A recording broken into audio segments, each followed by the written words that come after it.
दिल्ली से शुरू हुआ एक सपना बिहार के कटिहार में एक नई शुरुआत के साथ थमा। स्टोरी यात्रा 2 एक अनूठा आंदोलन जिसने 4 राज्यों के 60 से अधिक शहरों में 12,000 से ज्यादा छात्रों के दिलों को छुआ, कटिहार में अपने दूसरे संस्करण के साथ समाप्त हुआ। इस यात्रा को युवा प्रेरक वक्ता और ह्यूमन लाइब्रेरी कैफे के संस्थापक डॉक्टर आयुष केशरी ने नेतृत्व किया। कटिहार के एक छात्र की बात, पहली बार किसी ने मुझसे मेरी बात पूछी और सुनी भी, उस खामोश पीढ़ी की आवाज का प्रतीक बनी जो अपनी कहानियों को बयां करना चाहती है।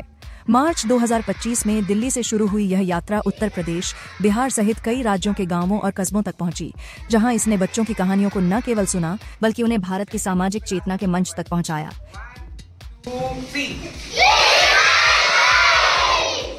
Thank you so much.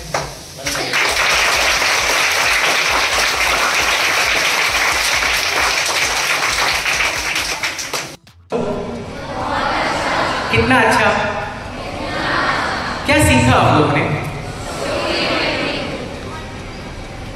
Stories और entrepreneurship 1 2 3 it's my time. Smile करके बोल रहे हैं, सबसे बोल रहे हैं। चलिए 1 2 3।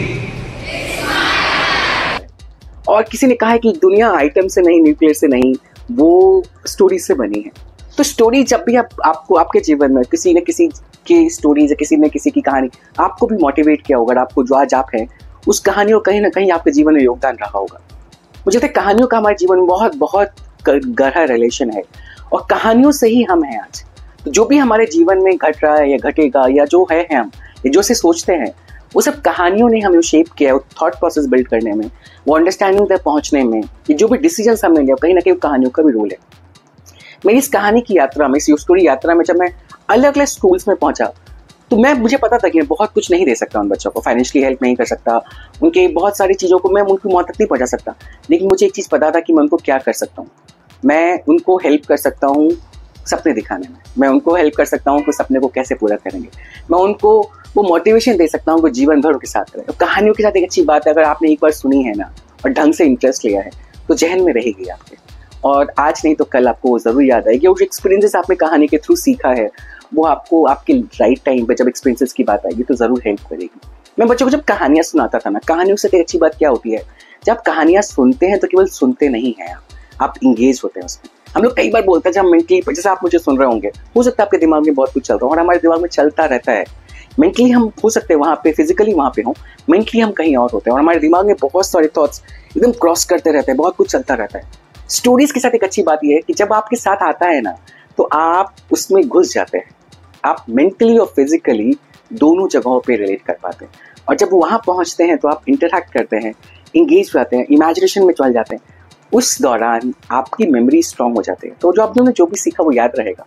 तो मुझे पूरा याद है, भले मैं याद रहूँ न रहूँ, वो कहानियाँ ज़रूर बच्चों के जहन में रहेगी। और जो मैं एंटरप्रेन्योर का सपना दिखाया है, मुझे पूरा विश्वास है कि आने वाले समय में छोटे छोटे शहरों से एंटरप्रेन्योर निकलने वाले हैं। जिन शहरों में मैं गया वहाँ मुझे लगता है एक्सपोजर नहीं है सरकारी विद्यालयों में, लेकिन आज बच्चों के पास एक अपॉर्चुनिटी है कि वो सोच सकते हैं बिजनेस। और मुझे बहुत सारे बच्चों ने इतनी अच्छी अच्छी आइडियाज़ लेके आए हैं जो मुझे लगता है सच में उन्होंने काम किया और मेंटरशिप मिला तो वो उस पर ज़रूर सफल एंटरप्रेन्योर बनेंगे।